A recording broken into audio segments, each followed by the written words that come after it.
I think the Iraq War was about oil, absolutely. One of the members of the British cabinet said at one point, do you think we would invade if they exported carrots?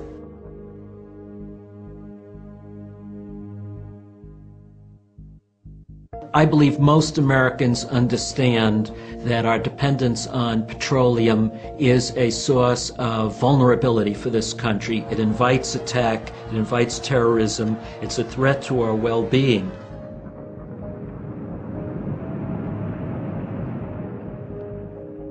To meet our growing demand for gasoline, America now imports about 1 million barrels of refined gasoline every day.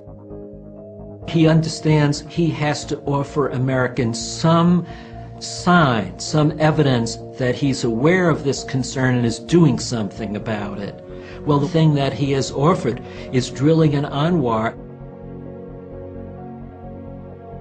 To make America less dependent, Congress needs to pass a pro-growth, pro-jobs, pro-environment development of Anwar. It makes sense. Well, it's an outright lie. Using the Department of Energy statistics, we have to import so much more oil each year, and Anwar has so little that each year, despite Anwar, we'll still be increasing our dependence on foreign oil.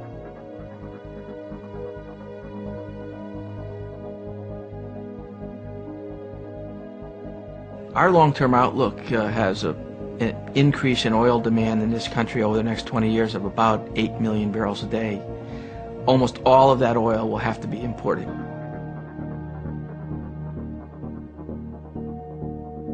We use more than 20 million barrels of oil a day in the United States. By 2025, we will increase our daily consumption by 8 million barrels, according to the Department of Energy. 90% of that increase will need to be imported, despite drilling in the Arctic National Wildlife Refuge.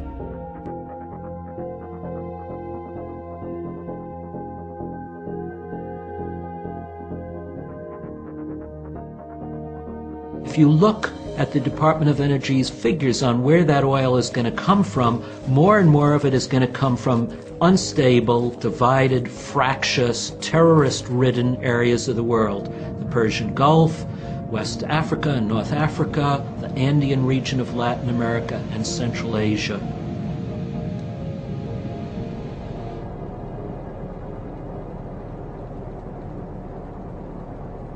The more we go into those areas, the more resistance we're going to face and the more risk that American troops will have to be sent over there to protect the flow of oil, to protect the refineries, the pipelines, and the sea routes that carry the oil. And that's exactly what's happening under the Bush administration. We are turning the military into a global military protection service, and more of our troops are in very risky places, putting their life on the line to protect the flow of oil to fill up American cars.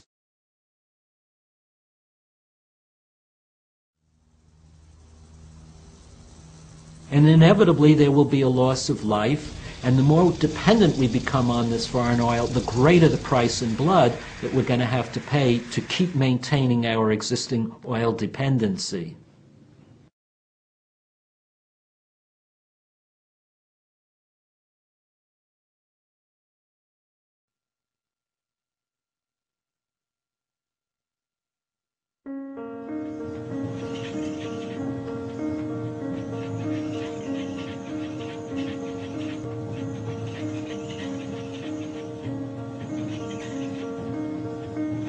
In pursuit of extracting oil as cheaply as possible for consumption largely by Western nations, oil development has devastated environments in many locations around the globe.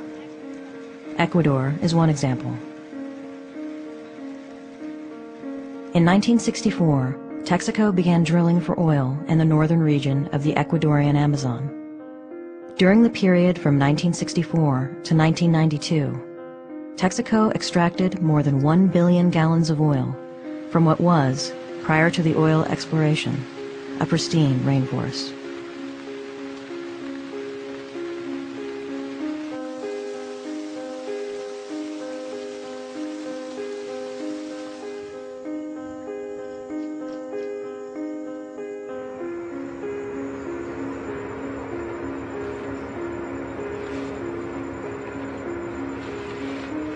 Texaco's going into Ecuador is a classic example of a giant, powerful oil company entering an environment in a country where the government had no idea how to regulate and what to do. When Texaco entered Ecuador in the mid-1960s, Ecuador had never drilled for oil. Texaco was the first company to come in and develop oil drilling infrastructure.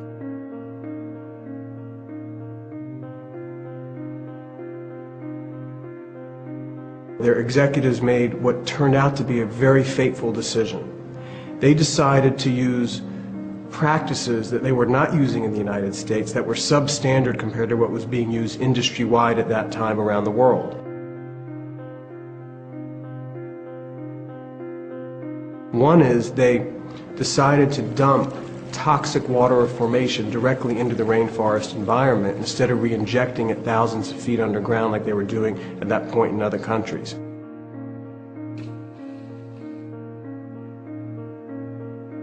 When crude oil is taken out of the ground, it has two parts.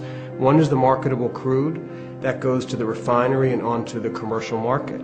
The other is waste product. It's toxic water that contains 2% crude and some of the most harmful carcinogens known to man.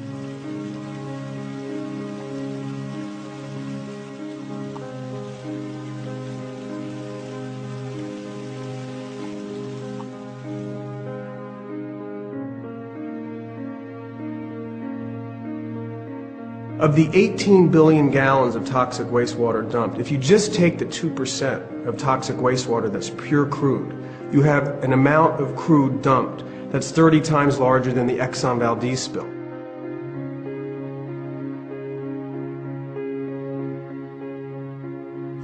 If you also include the other 98% of the wastewater, which contains carcinogens, you have an oil disaster the likes of which this world has never seen before.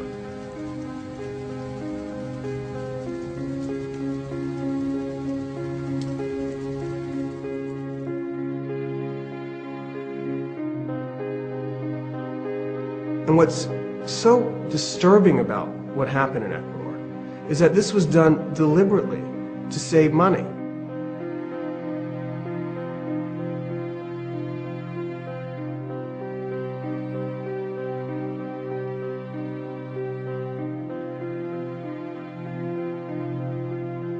El pueblo achuar está muy preocupado por todos esos daños causados por la Texaco y por otras empresas petroleras.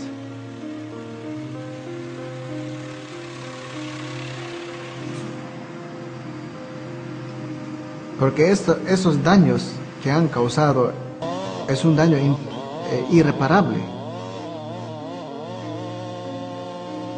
y no tiene cómo volver a dejar como antes. Con todos esos daños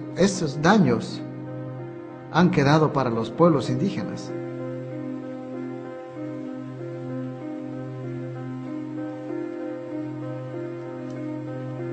You know, you can see literally hundreds of open-air toxic waste pits filled with like this oil sludge that dot the landscape, and these leach into the groundwater. And the groundwater is the source of drinking water for the region.